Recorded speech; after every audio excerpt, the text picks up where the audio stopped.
Hello everyone, Ryan from Earth Trim Gardens. Welcome back to part 3 of this cleanup.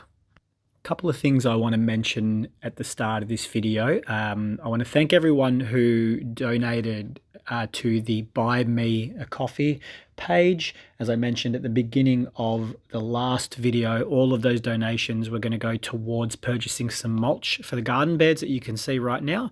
And I have received enough, so thank you very much to everyone who did contribute. I really do appreciate it. It will really lift those gardens up quite nicely. I won't actually record doing that until the very end of this cleanup, so make sure you stay tuned for that. If you're not subscribed already, hit that subscribe button and turn on those notifications so you don't miss any of these videos. The other thing I wanted to quickly talk about is what I put in the title of this video. It's definitely not clickbait. No, if you know me, I'm not one to really get upset by things, generally speaking. But what I don't like is seeing people being taken advantage of, and I can't help but think that that might be the case with this woman and her existing lawn guy. So she does have a guy that comes and mows the lawns and simply does mowing. He will refuse to do any other type of gardening. But when I've been working on this, I'm actually wondering what he is actually doing except for literally pushing a lawnmower. He did mow the lawns in between my first and second visits of this place, and he clearly doesn't use a catcher. There were clippings all over the place and the yard looks horrible. The area that I work on, once this side section is complete, which you will see later in this video, I mean, technically it should be a lawn care guide because it's a path. It's generally not something that lawn guys do neglect. So I'm sort of really a little bit concerned for this woman that this fella is literally coming in with the mower, pushing it around, barely even whippersnipping areas, and leaving. So the dilemma I'm left with is, do I say something to her? She has had this guy for years and years, and I believe 10, 15 years he's been doing lawns for her.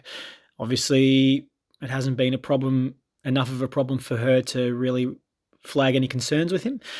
Let me know what you think. Do you think I should say something to her? Drop me a comment and let me know your thoughts. Last thing before I leave you in peace is, again, I want to thank everyone who has tuned into the first 2 episodes of this. The views have really been quite consistent. I'm starting to get over that 20 to 30,000 views per video, which is fantastic. It really starts to push this channel and start it to grow. The number of new subscribers coming through are great. So it seems like the early engagement is making a massive difference. So please, if I ask you one thing, it's not to donate to the Buy Me a Coffee page, it's to send me a comment. Make sure you can watch as much of this video as possible in the early hours of it being published. That will go a long way, and that's something I'll be truly grateful for. All right, everyone, I hope you enjoy this one. Thanks so much for watching.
Sorry? Do you want to go on? Yep, okay, sure. No worries. Okay, sure. Yeah, that's fine. Cool.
Okay everyone, this section is now complete. And what a difference, hey? Look at the amount of light that's coming in now. The client is over the moon. She can look out of her kitchen and just see all this light coming from this section over here. And yeah, it's just really made her day, which is wonderful to hear. Now, she was a little bit unsure whether to remove those two little hedges down there. She decided to keep them just because otherwise it would be very bare. And look, I mean, if they don't survive, I can always come back and cut them again. Hopefully there is funding available for her for me to come and do this somewhat regularly, maybe every 3 months, just to keep on top of it. We'll see how we go. Next for today is I'm going to do what I can with this junk here. I'll throw away probably bits at a time. And as far as the labour goes, it's working on this path here, seeing how far it goes, clearing all of this debris, and giving this pittosporum a serious haircut. Might even be removal. I'll just have to speak to the client and see what she decides to do, and we'll go from there. Hope you're enjoying.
All right, everybody, visit number 3 in the books, and this section, as I said earlier, is complete. She's absolutely over the moon with the amount of light she's got coming into her kitchen, which is this window here. So it hasn't been like that for about 13 years, I think she said. So always happy to hear nice stories like that and how it can sort of really lift someone's spirits. Now, if you know me well, which most of you wouldn't, that is going to be a problem, only because I tend to forget things very easily. So me saying I'll bring it next time, I will do my best to remember, but we'll see what happens. This path is fully revealed. That was a lot of work. That was really overgrown, really thick along here, and for a moment I thought this part was just going to keep going, but thankfully it stops here. The pittosporum tree obviously has been fully removed, and next visit we'll be attacking this jasmine. She wants this ideally all gone. The mirror bush here all gone. More jasmine coming over the top of the shed there, gone. And I'm not sure about this tree. I'm not sure what kind of tree that is, but it looks like it has just self-seeded. So we'll talk about removing that as well, and uplifting things and clearing or brush cutting weeds underneath the trees, and just basically make my way along here until we get to the end. Okay, everyone, I hope you enjoyed this one. This is really rewarding. This one's a lot of fun. It's wonderful to see the difference you're making on someone's life. You know, she says over and over again how restoring the garden has given her a real pep back in her step and a lot of spirit back, which is, you know, it's one of the reasons why I do what I do. Always happy to help out when I can. Thanks for watching. I'll see you next time.